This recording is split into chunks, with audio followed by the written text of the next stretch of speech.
Од утре, инспекторите на терен ќе проверуваат дали училишниот прибор се продава со ограничена маржа.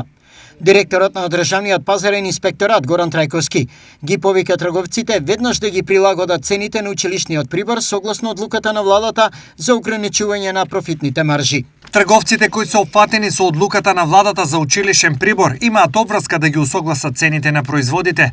Од утре инспекторите ќе бидат на терен и ќе вршат контроли за да се утврди дали трговците постапиле во согласно со оваа одлука.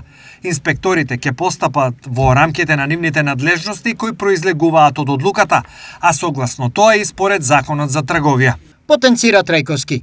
Со одлуката се определува највисоката трговска профитна маржа како посебен услов во трговијата со училишен прибор. Највисоката трговска маржа за наведените стоки за сите трговски друштва и трговци поединци кои учествуваат во трговскиот ланец во трговијата на големо се утврдува во вкупен износ од 5%, а во трговијата на мало се утврдува во вкупен износ од 10% и ќе се применува до 20 октомври оваа година.